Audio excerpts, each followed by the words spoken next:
The five-star restaurant Lumiere shimmered. Golden chandeliers glowed brilliantly, reflecting Alara's icy diamond jewelry. The notoriously cold 32-year-old CEO, Alara Voss, entered with her 6-year-old son, Evan. Evan tightly clutched her expensive designer dress, whispering, "Mom, I'm scared of the crowd." Alara was heading to the VIP section when she abruptly stopped. She saw a single dad, weary but smiling, in a faded shirt expertly cutting pasta for his giggling 7-year-old daughter.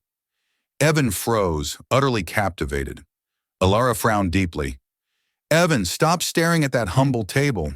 But the boy whispered, "Mom, I want to sit next to them." Daniel Hayes, 36, was exhausted but happy.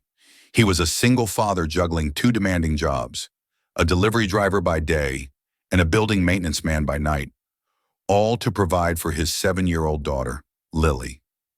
Their life was frugal but rich in love. Despite their limited budget, Daniel always made sure to take Lily out for a special, inexpensive weekend meal to celebrate small victories. Today was especially important. Lily had brought home a perfect report card. The Lumiere was far out of their league, but Daniel had found a small, hidden cafe next door that served excellent pasta. When a staff member at the cafe mistakenly seated them in a quiet, low-profile corner of the main, high-end Lumiere dining area, Daniel didn't correct them, fearing the shame of being moved. He simply wanted Lily to enjoy the fancy lights for just one evening. Lily was a ray of sunshine, bright, curious, and remarkably friendly, always eager to strike up a conversation with anyone nearby. She was busy admiring the shimmering chandeliers, entirely unaware that the most powerful, photographed woman in the city was about to walk into her life. Alara Voss, meanwhile, had chosen this evening for a carefully orchestrated, soft media reintroduction to the public, a controlled moment of humanity to counteract her icy corporate image. She had planned to take the discreet VIP table, but Evan refused to budge. "Mom, I want to sit with that girl," Evan insisted, pulling her sleeve. "She looks so happy." Alara, a woman whose life revolved around logic and corporate strategy, was surprised by her son's raw, uncharacteristic display of emotion. He was usually as reserved as she was. She realized her own wealth had bought him silence, not joy. A nervous floor manager approached Alara, whispering urgently, "Madam, that family, they may not be suitable for your seating area. Perhaps the main dining room." Alara looked from her son's pleading eyes to the manager's condescending face. Her corporate edge returned, cold and decisive. "My son decides," she stated flatly. She walked straight to Daniel's small, inconspicuous corner table. Daniel looked up and nearly choked on his water. He found himself face to face with Alara Voss, the woman whose face graced every business magazine. Alara skipped the pleasantries. Her delivery was direct, almost startling. "My son wishes to join your table. May we?" Lily, delighted by the prospect of a new playmate, beamed. "Yes, you can sit right here, miss." Daniel, flustered by the overwhelming smell of expensive perfume and the sheer presence of the billionaire, quickly pulled out a chair for her. In that moment, he felt a profound sense of disorientation, thinking, "She belongs to another world entirely. Why would she want to sit with us?" The two children instantly connected. Evan, reserved moments ago, was captivated by Lily's infectious laughter and her easygoing nature. They spoke about school, cartoons, and their father's superpowers. Daniel and Alara, two people worlds apart in wealth and status, sat in an awkward, profound silence, the only thing they shared being the deep, protective love for their children. As Daniel gently finished cutting Lily's pasta into perfect, manageable pieces, Evan leaned over the table, his eyes fixed on the task. Alara watched Daniel's hands, strong, scarred hands that had clearly known hard work. She realized that Daniel, despite his modest job, provided a fundamental, tactile connection that her highly paid assistants and nannies simply could not replicate. Her world was one of delegation. Daniel's was one of personal execution and care. The contrast was devastatingly clear. The boy asked Daniel, his voice soft with genuine need, "Sir, can you cut mine for me too?" Alara froze entirely. Her son Evan had never asked anyone other than his full-time nanny to perform such a simple, loving act. He trusted this stranger instantly, recognizing the pure intention in his kindness. A group of powerful clients seated at a nearby table immediately noticed the scene. The aloof billionaire sitting awkwardly with a visibly poor single father. Whispers started circulating, sharp and judgmental. Is she having a crisis? Perhaps a very literal public relations stunt? Direct charity? Ilara, who despised gossip, tensed, ready to stand up and end the dinner. But Evan's small hand gripped her arm. Mom, I like him. He's like a superhero. Lily, ever loyal, chimed in. My daddy is a superhero. He can fix anything. He even fixed a whole apartment building's furnace last week. Ilara found herself smiling, a genuine human smile she rarely allowed herself, at the children's innocent defense of Daniel. It was a moment of true, unscripted warmth, something her cold world desperately lacked. Daniel, keenly aware of the growing spectacle, quickly ordered the cheapest item on the menu, knowing he couldn't afford anything else. Evan, watching Lily eat with delight, declared cheerfully, I want the same dish as Lily. The waiter, recognizing Daniel's worn shirt and cheap watch, looked him up and down with overt contempt. He addressed Daniel with thinly veiled derision. Can you afford that, sir? That is a premium dish. We don't accept charity for our patrons. Ilara's eyes flashed with cold anger. She cut the waiter off, her voice dropping several degrees. Bring 2 more servings and send the check to my corporate account immediately, she commanded. The waiter recoiled, stammering an apology as he hurried away. A prominent society woman, Mrs. Harding, from the nearby table couldn't contain her spite. She spoke loudly enough for the whole restaurant to hear. I thought the Voss dynasty dined with the elite, not janitors. What a spectacle, Ilara. Your public image will never recover from this slumming. Daniel lowered his face, already accustomed to this casual contempt. The words felt like a physical blow, a constant reminder of his failure. Lily, however, was furious. She stood up on her chair, her small chest swelling with protective indignation. My daddy is better than everyone here. He helps people. You are all mean. Evan immediately stood up too, joining her side. Mr. Daniel is better than all the boring drivers at my house. He knows how to smile. Ilara watched the 2 children standing together, a small, fierce, protective army around Daniel. It was the most animated, passionate thing she had ever seen her son do. She felt a surge of loyalty, realizing that Daniel, the janitor, was the most honorable man in the room. But the moment of connection was brutally interrupted. Ilara's personal assistant rushed into the restaurant, eyes wide with panic. Ms. Voss, emergency board meeting. Someone is trying to stage a corporate coup. They have evidence. The entire restaurant turned to watch. Ilara's face, usually so composed, went visibly pale. Her hand began to tremble uncontrollably. The pressure, the exhaustion of fighting to maintain control, finally shattered her. Daniel, instantly assessing her, recognized the physiological signs. Acute stress leading to hypoglycemic collapse. His trauma training, dormant for years, kicked in instantly. He didn't hesitate. He grabbed the glass of water and a packet of sugar from a discarded coffee service and shoved them into her hand. His hands moved with the speed and precision of a man who makes split-second life-or-death decisions. The floor staff whispered in astonishment. How did he know before the assistant even noticed? He just fixed the billionaire. Ilara drank the sweet, cold water, and after a few frantic minutes, her breathing stabilized. She looked up at Daniel, her voice trembling with shock and gratitude. Why did you help me? You didn't owe me anything after the way they treated you. Daniel's gaze was steady, focused on Evan, who was now clutching his mother's arm, terrified. Because your son needs his mother alive, he simply said. And no mother, regardless of who she is, should collapse in front of her child. As the color returned to Ilara's cheeks, a profound realization washed over her. Lying back in the expensive leather booth, surrounded by people who relied on her wealth and power, the only person who saw her as a vulnerable human being was the man everyone else had dismissed. He didn't see the CEO, the target, or the charity case, she thought. He just saw a mother in danger. That level of simple humanity is alien to my world. She realized that in the moment of her greatest weakness, her enormous wealth had been utterly useless.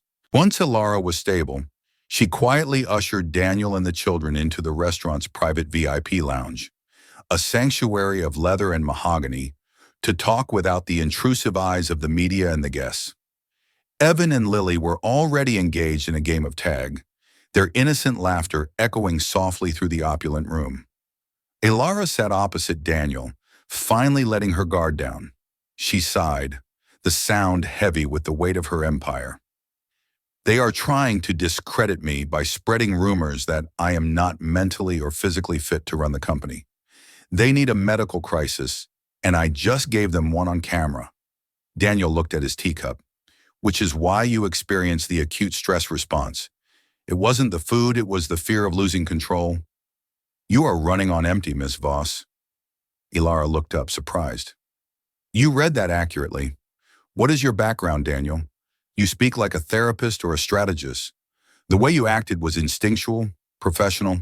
Pian. Daniel hesitated, avoiding her penetrating gaze. Then Evan ran in, pulling at his sleeve. Tell the story about the time you saved someone, Uncle Daniel. The one about the smoke. Ilara looked at Daniel, her curiosity piqued. Save someone? Daniel let out a long breath, deciding to share the truth he had kept hidden for years. I was an emergency trauma doctor in the military, he revealed, the confession painful. I specialized in combat field medicine and acute psychological triage. That's why I recognized your symptoms instantly. He paused, the true weight of his secret falling heavily on the room. But I left the field entirely after my wife died from a surgical error. I couldn't save her. I decided I didn't deserve to save anyone else. He explained further, his voice raspy with old pain. It wasn't just a regular mistake. I was deployed, consulting on a life-saving procedure miles away. Her doctor called me for advice mid-surgery. I gave the guidance thinking I was helping, but the procedure failed. I was saving other people, but I was unavailable to save the one person who mattered most, even by proxy. I felt like my dedication to my career, to being the best trauma doctor, had created a distance that killed her. So I stopped. I traded saving the world for securing Lily's single small world, where I could never be too far away.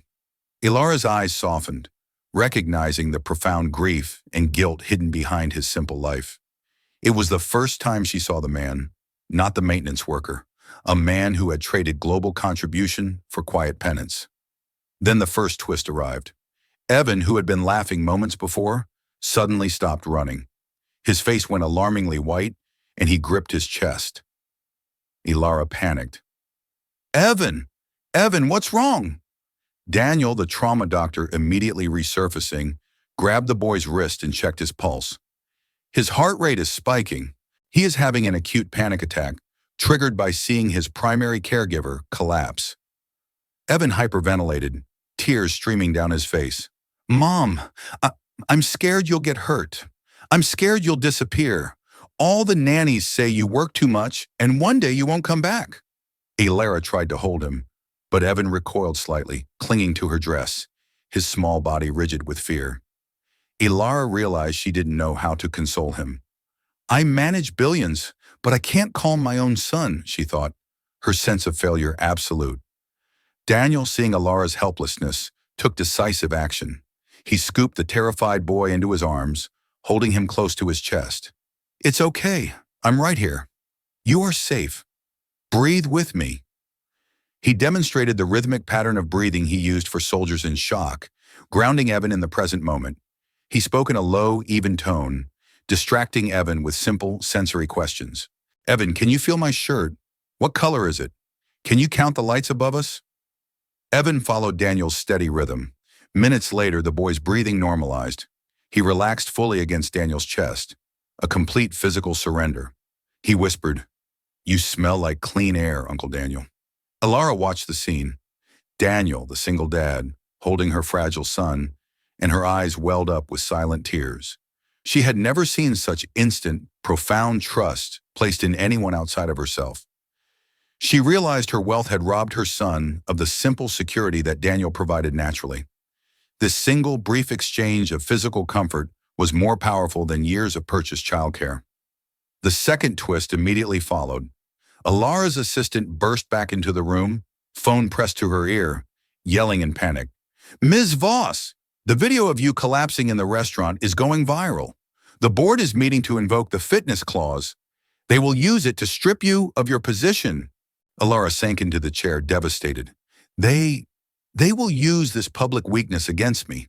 It's over."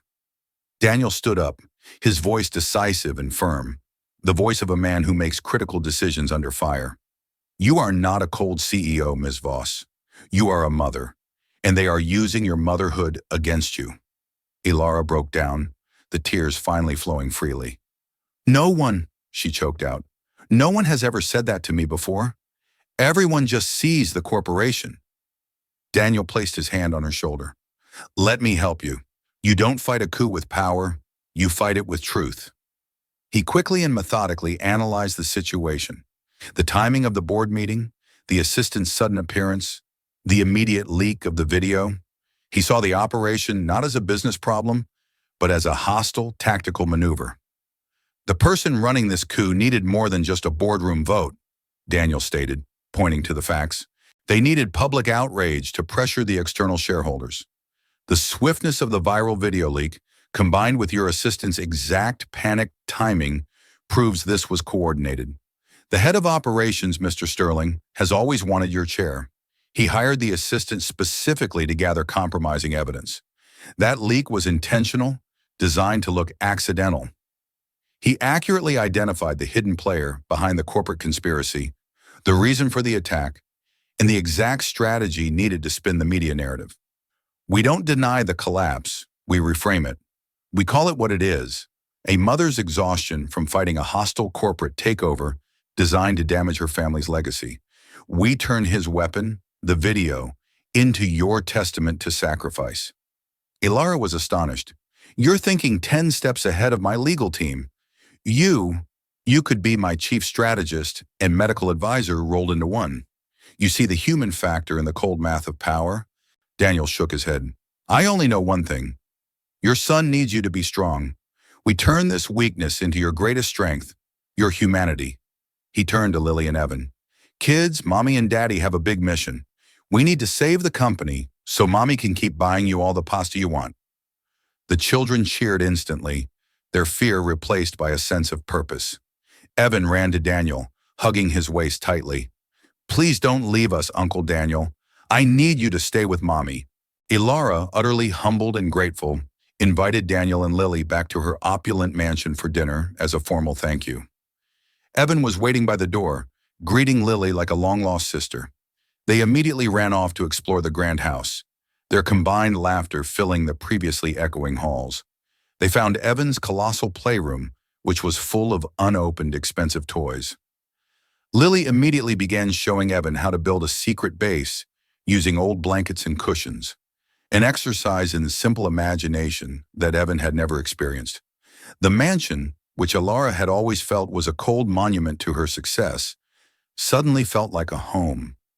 Daniel entered the magnificent living room, feeling completely out of place. He adjusted his collar nervously. "This place, it doesn't belong to me." Alara offered a gentle, genuine smile. "Tonight it does. Please just be yourself." The dinner was the antithesis of the stressful restaurant scene. It was warm, relaxed, and intimate. For the first time in years, Alara laughed wholeheartedly, her cold mask completely gone. Lily entertained them all with stories of her dad's superhero moments, how he once fixed a burst water heater in the middle of the night and rescued a fat, stuck neighborhood cat. Evan listened, captivated, laughing so hard he nearly fell off his chair. Alara realized that while her life was built on billion-dollar transactions, Daniel's was built on human connection and genuine service. Alara found herself watching Daniel in the kitchen, his sleeves rolled up, helping the chef plate the food.